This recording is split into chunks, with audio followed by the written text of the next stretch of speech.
Pourquoi les épreuves et les souffrances dans la vie d'un croyant? Pourquoi ça arrive? Pourquoi est-ce que les croyants ont l'impression de vivre plus de moments difficiles que les gens du monde? Et certains croyants se disent, mais pourquoi moi je vis tout le temps des moments difficiles, puis l'autre à côté, il n'en vit pas, il est tout le temps de bonne humeur? Seigneur, je ne comprends pas ce qui se passe. Après ce message-là, vous allez comprendre. Si vous ne comprenez pas, la semaine prochaine, il va y avoir la suite. Vous allez avoir l'occasion de comprendre. Alors, la phrase thème du message, c'est « Les épreuves et la souffrance nous préparent pour le monde de demain. » Les épreuves et la souffrance nous préparent pour le monde de demain. Et Friedrich Nietzsche, j'espère que je le prononce comme il faut, a dit « Ce qui ne me tue pas me rend plus fort. Ce qui ne me tue pas me rend plus fort. » Alors que nous vivons des moments difficiles, inquiétez-vous pas, ça ne vous tuera pas, mais ça va vous rendre plus fort. Il y avait un New-Yorkais, un habitant de la ville de New York qui traversait le Texas en auto, et tout à coup, il y a eu un accident, il a frappé un véhicule avec une remorque, puis à l'intérieur, il y avait un cheval. Et le gars s'est retrouvé avec plusieurs blessures, il était couché par terre, et puis on lui a demandé si ça allait, il a répondu « Oui, oui, oui, tout va bien ». Mais quelques mois après, il a fait une réclamation à son assurance. Et là, l'avocat de la compagnie d'assurance a dit « Mais monsieur, comment ça, lorsque les policiers vous ont demandé si ça allait, ils vous ont demandé si vous étiez blessé, vous avez dit « Non, non, non, tout est correct. » Et puis là, aujourd'hui, vous faites une réclamation pour des multiples blessures. Bien, il dit « C'est pas compliqué, je vais vous l'expliquer. » Il dit « Pendant que j'étais étendu par terre, il y a quelqu'un qui a dit à l'officier de police, il a dit « Le cheval a une jambe de cassée. » Alors, l'officier de police a sorti son fusil, il a tiré le cheval, paf! Et là, il s'est tourné vers moi, puis il dit, « Puis vous, monsieur, est-ce que ça va? » Hein? Il n'y a pas rien à ajouter à ça. Hein? Il a répondu, « Oui, ça va. Oui, ça va, inquiète-toi pas. » Et moi, je vous pose la question, comment ça va aujourd'hui? Ça va bien. Je m'attendais un peu à cette réponse-là. Ça va bien. Alors, pourquoi vivons-nous des épreuves qui nous font tant souffrir? Pourquoi est-ce qu'on vit ça? Parce que celles-ci nous préparent à affronter le monde de demain, tout simplement. Elles nous rapprochent du Seigneur pour trouver la force de continuer, puis elle nous fait rechercher la consolation du Seigneur. Parce que quand ça ne va pas, puis on a besoin du Seigneur. Et les 2 dernières années n'ont pas été faciles pour personne. Quand on regarde tout ce qui s'est passé, ça n'a pas été facile. Mais laissez-moi vous dire, je vais être honnête avec vous ce matin, et puis je ne veux pas vous faire peur, mais je veux qu'on fasse face à la réalité. Les années qui vont venir vont être encore pires. Ce n'est, comme la chanson disait, je ne me souviens pas qui le chantait, ce n'est qu'un début. Hein? Ce n'est qu'un début, ça ne fait que commencer, les années vont être encore pires. Parce que Jésus a dit que les années qui s'en viennent devant nous, il dit ça dans Matthieu, il y a une tribulation qui s'en vient qui va être pire que tout ce que le monde a connu jusqu'à présent et que le monde ne connaîtra pas par après. Elle va être pire. Alors, comme je disais, je ne veux pas vous faire peur, mais je veux vous aider, je veux qu'on se prépare. Qu'on se prépare dans notre tête à affronter ces moments-là.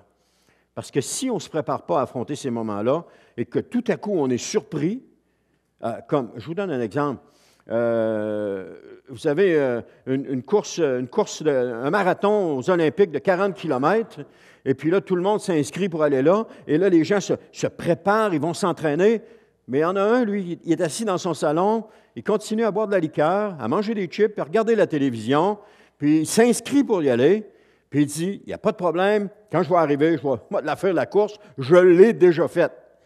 Sauf que quand il va arriver le jour de la course, puis qu'ils vont faire paf pour le départ, le monsieur, il n'est pas prêt. Alors que tous les autres se sont entraînés, qui ont fait du cardio, ils sont comme on dit l'expression, ils sont top shape.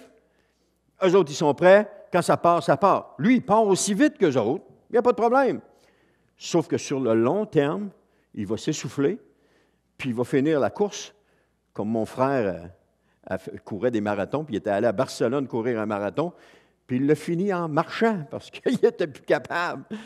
Et il l'a fini, puis là, il y avait un coach qui était là, puis il dit « Ah ouais, comment, go, go, go, allez-y les gars, allez-y, un petit peu plus, mon frère. » Non, t'es curieux, je suis plus capable. Il a fini son marathon en marchant. Bien, c'est ça qui va arriver, puis peut-être qu'il ne finira pas non plus. Alors, c'est juste pour vous dire qu'il faut se préparer. Il faut être prêt. Et c'est un peu ça que je veux faire, parce que le jour vient, tranquillement, mais sûrement, l'étau est en train de se resserrer sur nous. On voit que les gouvernements prennent de plus en plus de contrôle, ils prennent de plus en plus, ils vont aller de plus en plus en contrôlant la société. On parle d'identité numérique, c'est un début encore, comment est-ce qu'ils appellent ça, le système de récompense chinois, où est-ce que si vous avez eu une bonne conduite, vous allez avoir des points, vous allez avoir droit à des affaires, mais si vous n'avez pas une bonne conduite, vous aurez moins de points, vous n'aurez pas droit à des affaires. Si vous avez trop dépensé le mois passé sur votre carte de crédit, ils vont vous l'aborrer en disant « Non, tu as trop dépensé, il va falloir que tu te contrôles. » Contrôler la population, c'est vers là qu'on s'en va. C'est vers là que ça s'en va. Mais c'est juste un début. On présente quelque chose, c'est juste un début. Et le jour va venir où celui qui ne se conformera pas va être persécuté. Ça va être carrément ça. Emmanuel Macron a dit à un moment donné dans une conférence, il a dit « La bête, elle est là. » Il l'a dit carrément, là, comme ça, puis faudrait que je retrouverai la vidéo, là, mais il dit « La bête, elle est là. » Donc la bête est un système politique qui va encadrer les gens et qui va leur faire faire ce qu'ils veulent faire. À moins que les chrétiens ne soient correctement enseignés, ils ne pourront pas passer à travers.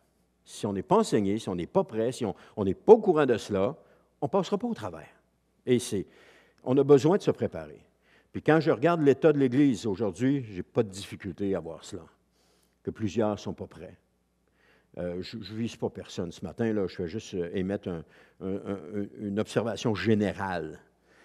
Parce qu'on ne subit pas encore de persécution, puis déjà les chrétiens se tiraillent les uns les autres. La susceptibilité est à son comble, puis je ne vois pas comment les chrétiens actuellement pourraient passer au travers de la persécution. À moins qu'on trouve des forces à ce moment-là, peut-être, ça peut arriver. Parce que présentement, les chrétiens ont peu de foi. Ils font plusieurs, pas tout le monde, mais plusieurs. Ils ne font pas confiance à Jésus, ils se font confiance à eux, ils font plus confiance à leurs moyens, ils ne font pas confiance à Jésus. Ils se servent plus du Seigneur qu'ils ne servent le Seigneur. Seigneur, donne-moi, donne-moi, donne-moi, donne-moi. C'est ce qui est dans leur bouche. Au lieu de dire, Seigneur, qu'est-ce que tu veux que je fasse? Après ça, ils ne se servent plus les uns les autres, parce que mon confort à moi est plus important que n'importe quoi d'autre ailleurs. Alors, ils ne se servent plus les uns les autres. Et tout est prétexte à la discorde. On dit que l'amour s'est refroidi, et pour une majorité, ce qui compte, c'est son bien-être personnel avant tout. C'est ce que je peux percevoir. Ce n'est pas tout le monde, là, mais c'est ce qu'on perçoit généralement. Pourquoi ça arrive tout ça? Parce que l'Église n'est pas persécutée. Ça fait drôle à dire, hein? Mais l'Église n'est pas persécutée. Saviez-vous que, j'ai remarqué ça cette semaine, saviez-vous que le Nouveau Testament a été écrit pendant une période de persécution? Parce que Néron, lorsque Pierre écrit ses lettres, ils sont sous le règne de Néron à Rome, et Néron est celui qui a établi la plus grande persécution contre les chrétiens. Et Pierre les encourage.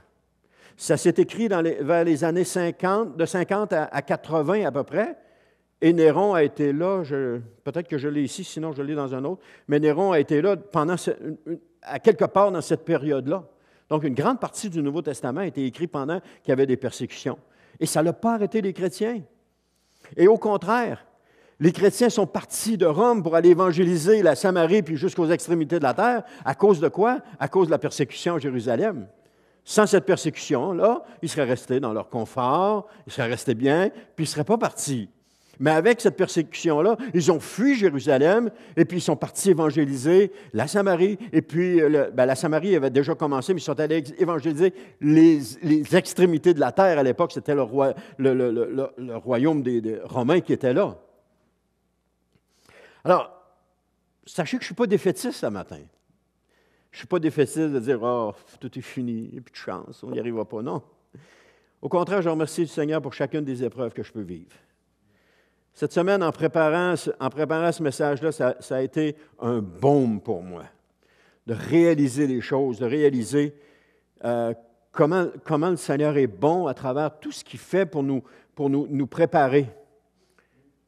Et je réalisais aussi, vous connaissez la dynamique qui a lieu avec Job, Satan, l'Éternel, et puis toutes les choses de Job, c'est-à-dire que Satan se présente devant l'Éternel, puis il dit « Regarde ton serviteur Job, enlève-lui ses biens, puis tu vas voir qu'il va te renier. » Et le Seigneur dit « Correct, enlève-lui ses biens, mais touche pas à sa vie. » Et il lui permet de l'enlever.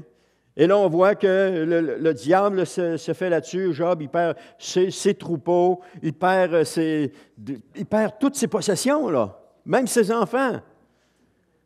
Et là, après ça, Satan va le voir et dit « Ah, regarde, envoie-lui la maladie, puis tu vas voir, il va t'abandonner. » Le Seigneur dit « Non, il est intègre, mon serviteur. » Il dit « Vas-y, touche, mais touche pas à sa vie. Tue-le pas. » Fait que Satan y va, puis il envoie la maladie à Job, puis Job n'a jamais renié l'Éternel.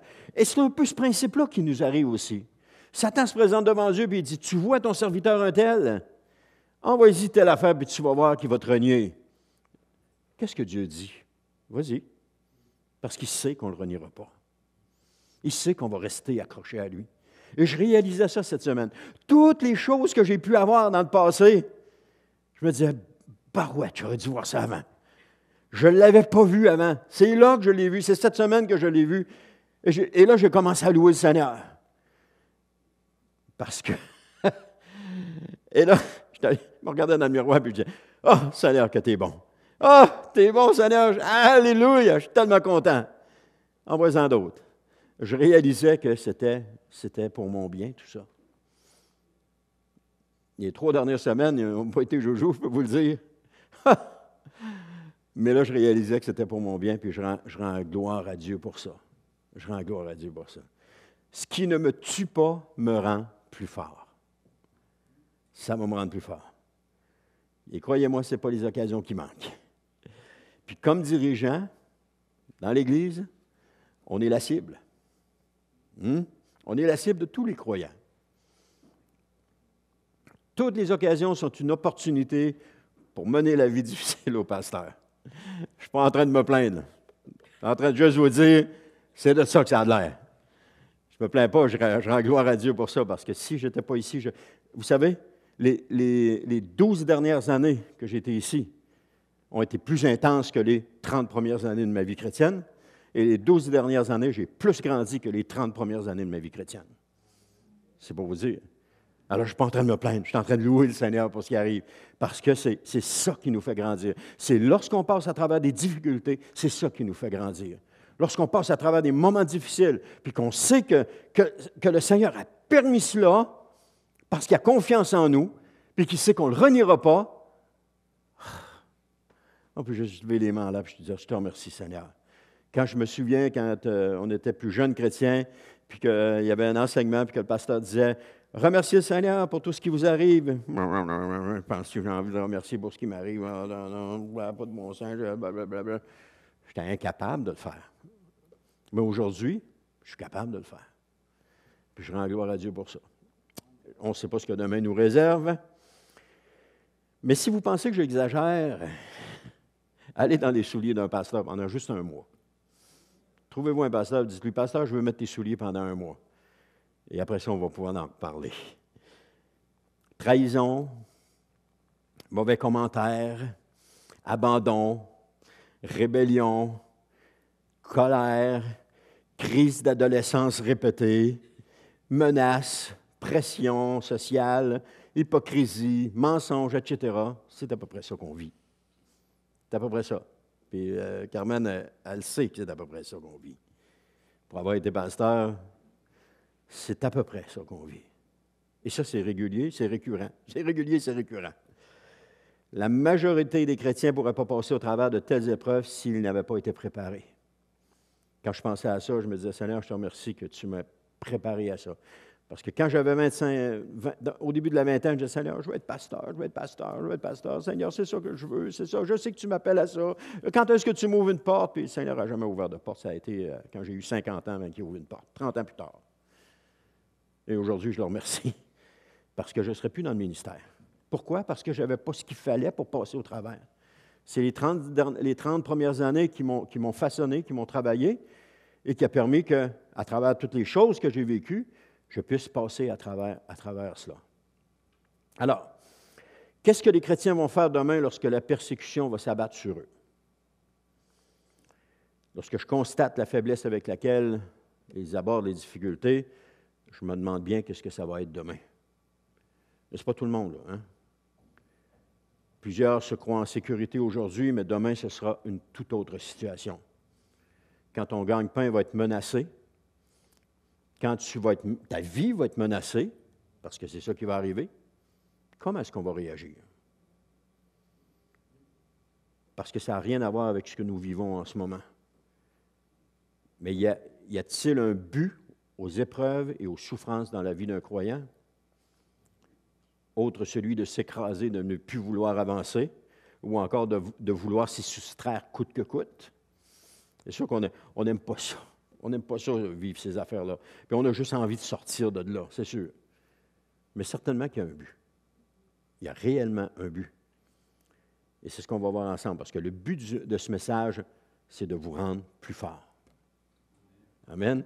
Plus résistant aux épreuves et plus fort dans les souffrances. D'être capable de passer au travers, d'être capable de commencer à remercier le Seigneur, et de dire, je te remercie Seigneur pour ce que tu me fais, et puis je te remercie Seigneur pour tout ce qui m'arrive. Je sais que je suis fort. Ne plus voir ces moments comme des calamités, mais de voir ces moments comme une opportunité de devenir plus fort. Tout simplement. L'histoire de la persécution de Paul lui a évidemment donné un aperçu spirituel plus profond du plan de Dieu qu'il a en réserve pour ceux qui prennent la croix et qui le suivent. Hein? Le Seigneur a dit, si tu veux venir après moi, prends ta croix et suis-moi. Prends ta croix et suis-moi, c'est accepte les choses qui vont se passer, accepte de me servir comme je vais te demander de me servir, prends ta croix puis suis-moi, accepte les difficultés qui viennent avec. Et l'Épître aux Romains, comme les 4 évangiles puis le livre des Actes, parlent très clairement des épreuves que l'Église a vécues. Le livre des Actes, on le voit clairement. Les apôtres, ce n'était pas une vie de tout confort quand ils ont commencé à évangéliser. Quand ils ont, juste Pierre et Jean, quand ils ont guéri le boiteux à la belle porte, ça a mal tourné. Il aurait pu commencer à se plaindre et dire « Ah, comment ça, Seigneur, on a fait une bonne œuvre pour toi, puis regarde comment ils nous traitent. » Après ça, ils ont été mis en prison, toutes sortes de choses, ils ont été fouettés, toutes sortes de choses. C'était pas joujou, là, ce qu'ils vivaient. Mais, alors que le message de Paul s'adresse principalement à la communauté romaine, et les 4 premiers chapitres parlent des conséquences de la colère pour l'incroyant. Ça, c'est ce qu'il fait dans les 4 premiers chapitres. Et cependant, Paul dit aussi aux appelés le but derrière la souffrance d'une grande tribulation. Et on va le voir dans Romains, chapitre 5, versets 2 à 5, qui nous dit « Par lui, nous avons eu accès au moyen de la foi à ce don gratuit de Dieu qui nous est désormais acquis, et notre fidélité se fonde sur l'espérance d'avoir part à la gloire de Dieu. Mieux encore, nous tirons fierté même de nos détresses, car nous savons que la détresse produit la persévérance conduit à la fidélité éprouvée, et la fidélité éprouvée nourrit l'espérance. Or, cette espérance ne risque pas de tourner à notre confusion, car Dieu a versé son amour dans notre cœur par l'Esprit qu'il nous a donné. » Le mot grec pour fidélité éprouvée, c'est dokim, D-O-K-I-M-E. Puis selon le dictionnaire Vine, ce mot-là signifie le processus de prouver. Le processus, c'est la tribulation, la difficulté qu'on vit est un processus de prouver notre fidélité au Seigneur. Le Seigneur va dire à un moment donné, je t'ai mis à l'épreuve au désert pour voir si ton cœur était entièrement à moi. Dieu n'a pas fait ça juste par plaisir. Puis c'est pas parce qu'il ne le savait pas que si le cœur d'Israël allait être tout à lui. Il le savait. Mais nous, on ne le sait pas. Puis nous, on a besoin de le savoir. Alors Dieu nous met dans des situations d'épreuve pour éprouver notre fidélité, tout simplement, pour qu'on se rapproche encore davantage de lui, puis qu'on l'aime encore plus. Ça paraît paradoxal. Tu dis, ouais, mais c'est pas avec des taloches en arrière de la tête que quelqu'un va dire qu'il t'aime plus. C'est pas des taloches. C'est un processus qui nous fait grandir. C'est pas une punition. Une épreuve n'est pas une punition. C'est un outil pour nous faire grandir. Si on le prend comme une punition, comme par exemple, qu'est-ce que j'ai encore fait au bon Dieu pour que ça m'arrive? Hein? Ça, c'est dans le langage catholique québécois. Mais ce n'est pas ça. C'est une occasion de nous faire grandir, de nous faire changer, de nous faire transformer, de nous rendre semblables à Jésus. C'est ça que ça fait. C'est ça le processus.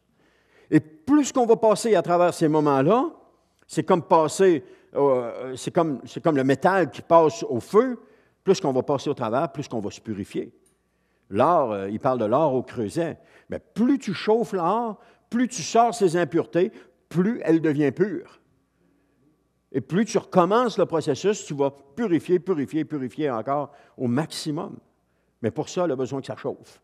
Alors, on a besoin, nous aussi, de se faire chauffer pour sortir ce qu'il y a de mauvais en nous. Parce que ce qu'il y a de mauvais sort dans ces situations-là. Tout le temps. Tout le temps, tout le temps, tout le temps. Dieu enlève les scories, comme on dit. Il enlève les scories de nous à travers le processus de transformation comme ça, puis à travers les épreuves et les souffrances. Alors, dans ces versets, Paul souligne quelques-unes des raisons pour lesquelles l'Église chrétienne doit subir la grande tribulation.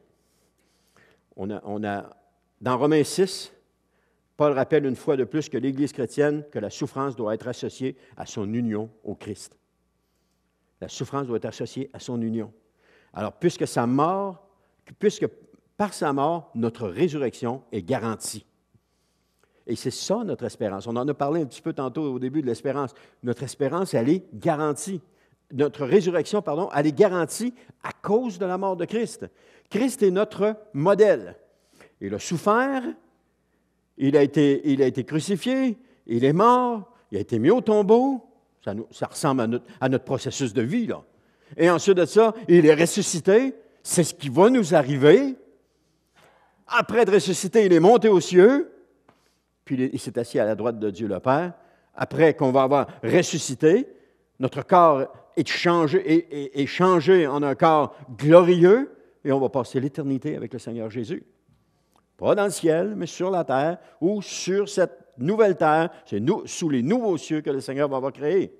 C'est le même pattern qui se fait. Christ est le modèle. Il a fait les étapes les unes après les autres. C'est notre modèle. Et c'est par là qu'on va passer aussi. C'est-tu la semaine passée que je disais? Christ sur la croix, son corps mort sur la croix, était synonyme de défaite. Hein? Sauve-toi toi-même si tu es le Fils de Dieu. Et Jésus ferme les yeux puis il meurt là. Ah! On savait qu'il n'était pas le Fils de Dieu. Et puis, on laisse ça là, puis on s'en va. Maintenant, on en a la preuve, c'était un beau parleur. J'y ai dit de descendre, puis il n'a pas descendu, comme s'il allait l'écouter. Mais le troisième jour, quand Jésus est ressuscité, quand les gardes sont arrivés, puis ont dit, la pierre a été roulée, puis on sait comment est-ce qu'elle a été roulée, on était là, mais on a été témoins, et que les gens les ont payés, puis on dit, garde, fermez-vous avec ça, ou je ne me souviens pas exactement, mais fermez-vous avec ça. Ce jour-là, ce n'était plus la défaite qui était là, c'était la victoire. Et le jour où nous allons ressusciter, c'est la victoire que Christ présente à Satan. Regarde, mes élus. Élus, ça veut dire choisi, là, soit dit en passant. Là. Regarde ceux que j'ai choisis. Là. Regarde ceux qui me suivent. Regarde, ils sont encore avec moi. Tu pensais les avoir vaincus par la mort? Tu ne les as pas vaincus.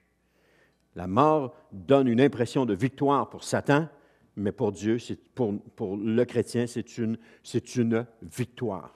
Alors, il ne faut pas avoir peur de la mort à quelque part. Donc, est-ce qu'on est prêt? Parce que ça implique également de partager les souffrances de Christ. Christ est notre modèle. Je l'ai dit tantôt, j'ai donné le modèle à partir de la croix jusqu'à la résurrection, puis jusqu'à son ascension au ciel. Mais avant d'aller à la croix, c'était la souffrance qu'il y avait là. C'était les difficultés, c'était les épreuves. La Bible nous dit qu'il a appris les choses, il a appris par les choses qu'il a souffertes. C'est dans Hébreux 13, je pense qu'on dit ça. Alors, Christ a appris les choses de la façon qu'il a souffert. Et je répète le processus. Nous sommes en train d'apprendre les choses par lesquelles nous souffrons. Ensuite de ça, il a été persécuté, il a été menacé, il a été mis à mort, il a été tué. Ça peut arriver que certains croyants passent par là. Ça peut arriver. Mais une chose est sûre, si on est encore en vie à ce moment-là, mais si on n'est pas en vie, on va passer aussi par la mort. Parce que la mort est le dernier ennemi qui va être détruit. Il ne faut pas avoir peur de ça. Là. Il ne faut pas avoir peur de ça.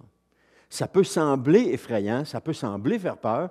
Je me souviens, quand j'étais au début de ma vie chrétienne, si on m'avait conté ça, j'aurais été terrifié, mais il ne faut pas être terrifié par ça. Parce que la mort, ce n'est pas une défaite, c'est un gain. On va rejoindre le Seigneur. On meurt, mais quand Christ va revenir, c'est ça que ça nous dit dans la parole, quand il va revenir, les morts en Christ, les premiers vont ressusciter. Ça, c'est la première résurrection que la Bible parle. Ils vont ressusciter. Puis ensuite de ça, nous, les vivants, on va être transformés, notre corps, en un instant d'un clin d'œil. On ne sera pas enlevé en un instant d'un clin d'œil. On va être transformés. C'est ça que la Bible dit. Notre corps va être transformé, puis on va monter à la rencontre du Seigneur. On ne part pas. Ils sont tous partis. Il reste juste du linge. C'est pas tout de même que ça part. Ça part lentement, comme Christ est monté au ciel. Christ est notre modèle. N'oubliez jamais ça. Alors, est-ce qu'on est prêt? 1 Jean 2,6, ça nous dit « Celui qui prétend qu'il demeure en Christ doit aussi vivre comme Christ lui-même a vécu. » Ça veut tout dire. Vivre comme Christ a vécu. Et là, je ne parle pas de se laisser pousser les cheveux et la barbe, de porter une robe puis de marcher en sandales au mois de février dehors. Déjà là, les cheveux, tu aurais eu de la misère, hein, mon frère? Mais c'est ce qu'il a vécu, c'est la souffrance. Et sa souffrance qu'il a vécue l'a conduit à la présence de Dieu. Et c'est ce à quoi il nous appelle. Alors, je ne veux pas... c'est touché comme message à matin. C'est touché parce que ça peut faire peur, mais il ne faut pas que ça fasse peur. Il faut que ce soit... Comment je dirais ça? Tantôt, j'ai dit que c'était Hébreux 13, mais c'est Hébreux 5, 8 qui nous dit « Bien qu'étant fils de Dieu, il a appris l'obéissance parce qu'il a souffert. » Donc, Dieu utilise ce moyen pour nous façonner. Et c'est ça ce que j'ai souffert ces dernières années m'ont beaucoup appris. Ils m'ont beaucoup appris à propos de Dieu, ils m'ont beaucoup appris à propos de la vie chrétienne. Et être assis dans notre confort ne nous fait pas grandir. C'est à travers les choses qu'on va vivre. Ça peut arriver que c'est à travers des mauvaises décisions qu'on prend. Ça peut arriver que c'est à travers des situations qui ne sont pas de notre ressort que ça arrive, mais il y a toutes sortes de choses qui arrivent qui nous font souffrir. Et honnêtement, je ne serais pas là dans ma relation avec le Seigneur Jésus si je n'avais pas souffert ce que j'ai souffert. Parce que ce que j'ai souffert, qu'est-ce que ça fait? Au début de ma vie chrétienne, ce que ça faisait, c'était « Ah, Seigneur, j'ai juste envie de tout abandonner, juste envie de tout lâcher, juste envie de te laisser tomber. » Mais le Seigneur est fidèle. Quand il appelle quelqu'un, le Seigneur va l'encourager. Mais aujourd'hui, rendu plus loin dans ma vie chrétienne, c'est juste « Seigneur, je te remercie pour tout ce qui m'arrive. Puis je te prie de continuer, Seigneur. » Vous voyez que ça change. Au début de la vie chrétienne, on a juste envie de tout abandonner, mais rendu plus loin dans notre vie chrétienne, on remercie le Seigneur parce qu'on voit les bienfaits de cela dans notre vie. On voit les bienfaits d'avoir passé au travers de toutes ces difficultés-là dans notre vie. On voit comment le Seigneur nous a façonnés, nous a transformés. Comment est-ce qu'il a enlevé des affaires. Ah, je ne suis pas parfait. Je vais l'être lorsque je vais être dans la présence de Jésus, mais en attendant, je ne suis pas encore parfait. Il y a encore du chemin à parcourir. Mais je sais que le Seigneur le fait tranquillement, qu'il nous change ça, puis arrache ça, puis enlève ça tranquillement. C'est 1 Pierre 2, 21 qui dit « C'est à cela que Dieu vous a appelé. » Hein? C'est à cela que Dieu vous a appelé. Hein? Dans Hébreux 5.8, c'était « Il a appris l'obéissance par tout ce qu'il a souffert ». Et 1 Pierre 2.21 nous dit « C'est à cela que Dieu vous a appelé. Car Christ a souffert pour vous, vous laissant un exemple pour que vous suiviez ses traces. » Il nous a laissé un exemple pour qu'on suive ses traces. Est-ce que son exemple était qu'il se prélassait dans une belle grosse maison confortable? Désolé pour ceux qui ont des grosses maisons, ce n'est pas un jugement. Est-ce qu'il se prélassait dans une grosse maison confortable, assis devant sa télé 50 pouces, en train de dire, « Bon, Seigneur, quand est-ce que ça arrive tout ça, là? » Non. Il a vécu la vie, il a vécu une vie d'obéissance au Seigneur. Et quand on vit une vie d'obéissance au Seigneur, bien, les difficultés viennent avec. Donc, il a été notre exemple, et Pierre nous dit pour qu'on suive ses traces. Suivre ses traces, ce n'est pas juste les pas dans le sable, là, la belle image des pas dans le sable là, que Jésus dit, oui, mais s'il y a juste une série de traces, c'est parce que c'est moi qui te portais. Ce n'est pas juste ça. Suivre ses traces, c'est de passer là où il a passé. Ce sont les paroles de Dieu même, puis on doit les prendre en considération. On doit réaliser cela. Parce que si on réalise cela, bien, on va être en même de passer au travers des difficultés qui vont se présenter devant nous. Mais si on ne réalise pas ça, on ne peut pas passer à travers les difficultés. Et puis c'est ça que ça fait, on a juste envie d'abandonner. On a juste envie de tout lâcher puis d'abandonner. Mais ce n'est pas ça que le Seigneur veut de nous. Il veut qu'on persévère, puis qu'on continue d'avancer. Même dans la tempête, même dans les moments difficiles, qu'on persévère, qu'on continue d'avancer. Moi, j'ai toujours l'image de l'apôtre Paul, dans les situations difficiles qu'il a vécues, il y avait maintes et maintes et maintes occasions de dire « Seigneur, c'est assez, j'arrête cela, je reviens de bord. » Il y en avait des centaines d'occasions comme ça. Mais il continuait. Pourquoi est-ce qu'il continuait? Est-ce que c'est parce qu'il était masochiste? Non. C'est parce qu'il connaissait son Seigneur. Puis il savait qu'il devrait souffrir pour son Seigneur, dans l'œuvre que le Seigneur l'appelle. Et il a continué avec persévérance. Et un jour, il s'est exprimé en disant que le Seigneur avait une couronne qui l'attendait, la couronne de gloire qui l'attendait. Il s'est exprimé comme ça, parce qu'il avait passé à travers toutes les difficultés. Et une autre fois, il dit « J'ajoute aux souffrances de Christ sur mon corps. » On n'a pas connu ce qu'il a connu, on n'a pas vécu ça. Mais ça ne devait pas être joujou tout le temps. Ça ne devait pas toujours être facile. Romains 8, 17 nous dit « Et puisque nous sommes enfants, nous sommes aussi héritiers de Dieu, donc co-héritiers de Christ, puisque nous souffrons avec lui pour avoir part à sa gloire. » Nous souffrons avec lui pour avoir part à sa gloire. C'est là qu'il faut mettre nos yeux. Là, où est-ce qu'on va avoir part à sa gloire? Où est-ce qu'on va passer l'éternité? Parce que si on ne le fait pas, si on n'a pas nos yeux fixés à la bonne place, on va tout abandonner. Aussitôt que ça va devenir difficile, on va tout abandonner. Et ça, c'est la différence de la semence qui est lancée dans la roche ou dans les épines ou qui est lancée dans la bonne terre ou sur le bord du chemin. Et là, la différence. On a toutes, à l'intérieur de nous, de la bonne terre. Parce que quand on lit ça, on peut dire « Ah oui, mais moi, Seigneur, je comprends pourquoi j'abandonne, parce que je suis plus un genre rocailleux. » Descendez à Saint-Pascal de Kamouraska sur la 20 puis regardez les montagnes rocailleuses qui sont là. Il y a des arbres qui poussent dessus. Il y a des arbres qui poussent dessus, puis c'est rien que du roc, là. Il y a des arbres qui poussent dessus. Alors, si vous êtes rocailleux, Dieu est capable de faire pousser quelque chose sur votre cœur. Inquiétez-vous pas avec ça. Alors, ça pourrait être ça, mais ce n'est pas ça. À l'intérieur de nous, il y a toute la bonne terre. Il suffit juste d'accepter la semence et puis de la laisser croître. Alors, le fait que Paul nous dise que nous ne serons jamais séparés de Christ, quelle que soit la persécution à venir, ça me confirme que les persécutions vont faire partie du plan global de Dieu. Pas pour un jugement contre nous. Ce n'est pas un jugement contre nous, mais c'est pour que nous puissions paraître dans sa gloire, avec lui, après avoir souffert comme il a souffert, qu'on puisse paraître avec lui dans la gloire. Et chaque fois que l'Église a été persécutée, il y a eu une vague de conversion. Chaque fois, à travers les âges, lorsqu'on a persécuté l'Église de Dieu, les gens se sont convertis parce que l'Église a redoublé. Elle a commencé à prier et à demander au Seigneur des nouvelles âmes. Et pourquoi est-ce que pendant qu'il y a des persécutions, il y a des gens qui se convertissent? C'est un mystère. Parce que tu ne t'en vas pas joindre un groupe quand ils sont en train de se faire maltraiter. C'est parce qu'il y a l'œuvre du Saint-Esprit qui est dans le cœur de la personne à ce moment-là. C'est l'œuvre du Saint-Esprit qui les amène.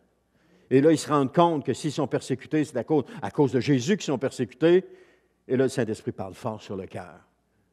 Et là, les gens peuvent avancer puis continuent d'avancer. En Chine, alors qu'il y avait la persécution contre les chrétiens, ils se cachaient pour louer le Seigneur. L'Église de Chine a grandi dans ces années-là. Pourquoi est-ce qu'elle a grandi? Parce que les chrétiens persécutés priaient et que leur prière était entendue.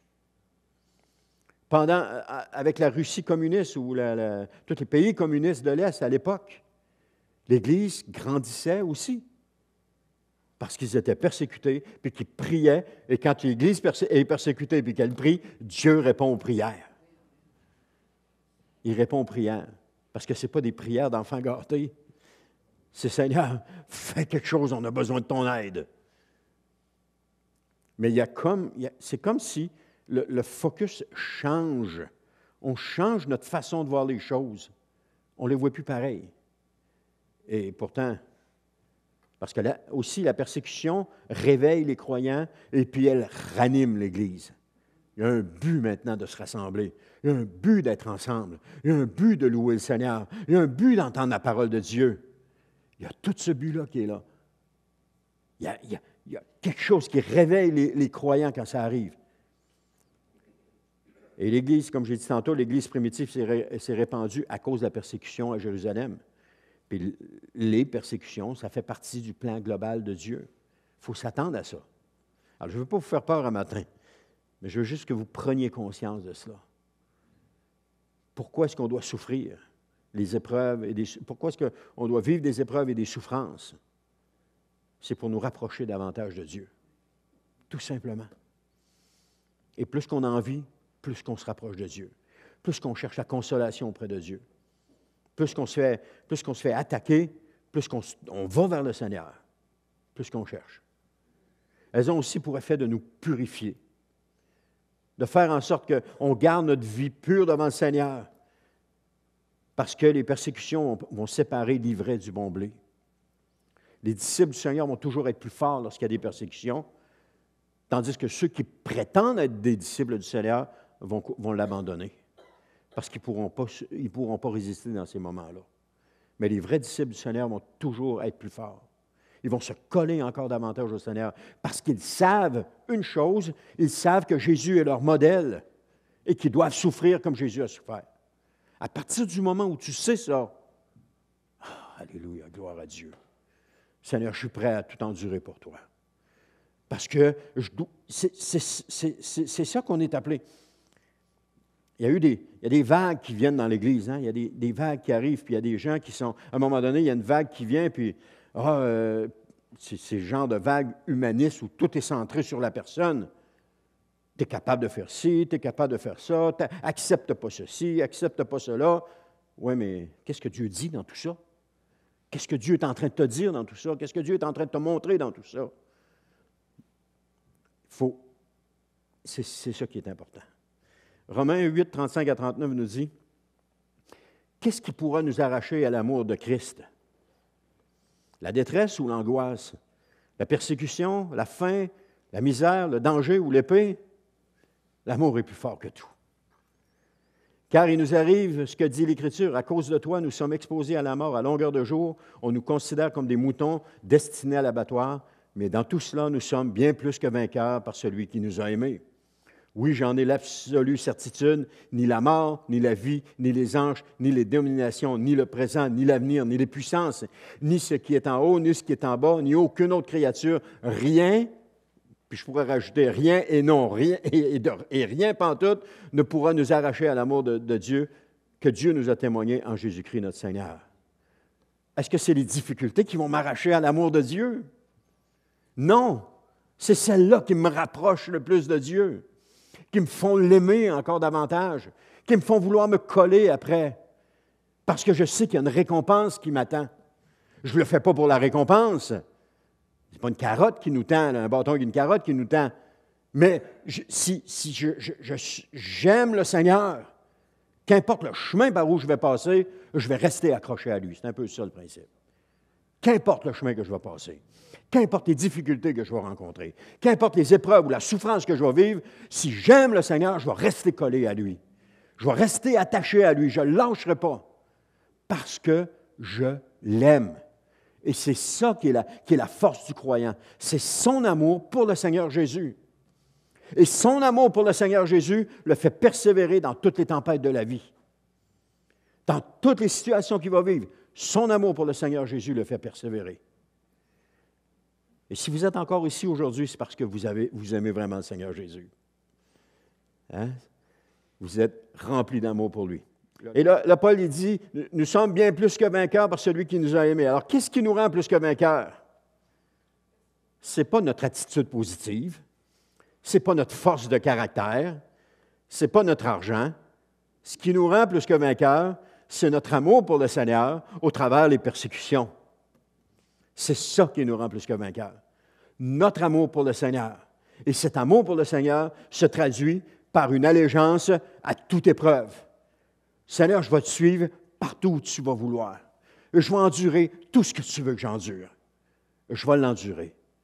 C'est sûr que quand on est dedans, des fois, on peut avoir un autre langage, mais au moins, l'intention est là. Alors, pourquoi vouloir se soustraire des souffrances puis des épreuves? Puis pourquoi vouloir absolument s'en sortir quand on sait que les épreuves et les souffrances nous font grandir? Romains 12:1 nous dit « Je vous recommande donc, frères et sœurs, à cause de cette immense bonté de Dieu, à lui offrir votre corps comme un sacrifice vivant, saint et qui plaise à Dieu. Ce sera là de votre part un culte raisonnable. » Offrir notre corps comme un sacrifice saint, vivant puis qui plaît à Dieu. Romains 14:8 « Si nous vivons pour le Seigneur, et si nous mourrons pour le Seigneur, ainsi que nous vivions ou que nous mourions, nous appartenons au Seigneur. » Amen. Et saviez-vous, c'est ça que je disais tantôt, lorsque Paul a écrit sa lettre, je vais terminer avec ça, lorsque Paul a écrit sa lettre aux Romains vers 56-58, ceux-ci étaient sous le règne de Néron qui a débuté en 54 et qui s'est terminé en 68. Les chrétiens de Rome ont dû être encouragés par la lettre de Paul à ce moment-là. Puis même s'il y avait apparence ou s'il y avait des difficultés, Paul parlait de continuer d'évangéliser puis d'aller encore plus loin. D'ailleurs, lorsqu'Aquila et Priscille sont arrivés à Éphèse, c'est parce qu'ils avaient été chassés de Rome. L'empereur chassait les chrétiens de Rome. Et Aquila et Priscille sont arrivés à Éphèse à cause de cette persécution-là. Ils ont commencé le ministère à Éphèse là-bas avec Paul. Donc, une grande partie du Nouveau Testament a été écrite pendant que l'Église était persécutée, à différents niveaux, mais pendant qu'il y avait des chrétiens qui étaient persécutés. Et ça n'a pas arrêté les chrétiens, ça n'a pas arrêté les disciples. Au contraire, sous la pression de la souffrance et des épreuves, ils ont redoublé d'efforts. Alors, frères et sœurs, regardez pas l'avenir avec un œil anxieux ou un œil inquiet. Parce que plus la pression va augmenter, merci Michel, plus la pression va augmenter, plus vous allez vouloir vous coller à Christ. Tout simplement. C'est ça que ça veut dire. Puis plus que vous allez vous coller à Christ, plus que vous allez vivre des situations qui vont être difficiles, mais plus que vous allez vouloir vous coller encore à Christ. C'est un cercle qui tourne et qui nous rapproche toujours davantage de Christ, qui nous colle toujours à Christ. Toujours plus davantage. Alors, je vais juste terminer avec ça. Juste ces phrases-là, qui dit « Aujourd'hui, ce que vous souffrez contribue à vous préparer pour ce qui va venir demain. » Alors, encouragez-vous avec cette phrase-là. Soyez forts aujourd'hui, vous serez en mesure de suivre Christ au sein de la persécution qui va venir sur le monde. Soyez forts aujourd'hui.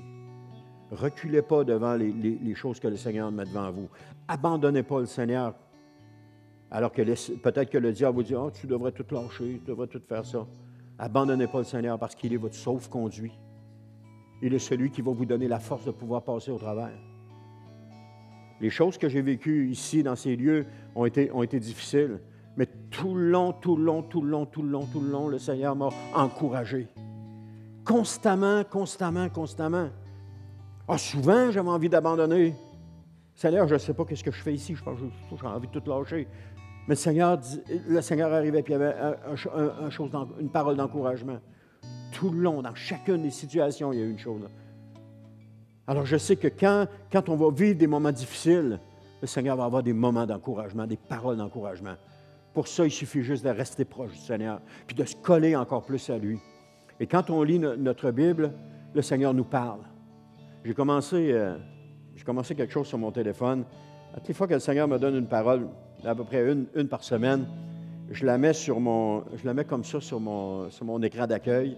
Fait qu'à toutes les fois que je prends mon téléphone, je le roule, j'arrive sur l'écran d'accueil, puis je lis la dernière parole que le Seigneur m'a donnée. Hein? Voici la dernière, c'était hier qu'il me l'a donnée. Voici ce que déclare l'Éternel. Ne pleure plus, ne verse plus de larmes, voici que ton labeur aura sa récompense. Qu'est-ce que vous pensez qu'on fait quand on souhaite ça? Je te remercie, Seigneur. Je te remercie, Seigneur. Tu es tellement bon. Tu es tellement bon. Et puis ça nous booste. Là. Ça, c'est comme une gorgée de gaz là, que tu prends. Là, puis là, tu pars. Là. Et il y a d'autres phrases à un moment donné qui sont juste là pour nous encourager dans ce qu'on fait, dans ce qu'on vit. Et j'ai commencé à les mettre là-dessus. Ça fait 3 semaines là, que je fais ça. Là. Il y a une semaine, j'en avais une. Le Seigneur me disait, regarde, voici, c'est ça ton ministère. Puis là, il me donnait la raison de mon ministère. Amen. Fait qu'à toutes les fois que je prenais mon téléphone et je regardais, j'arrivais dessus, je le voyais. Je ne peux pas l'oublier. Là, celle-là, j'ai fait une erreur. Je n'ai pas changé la référence. Là. Amen. Gloire à Dieu.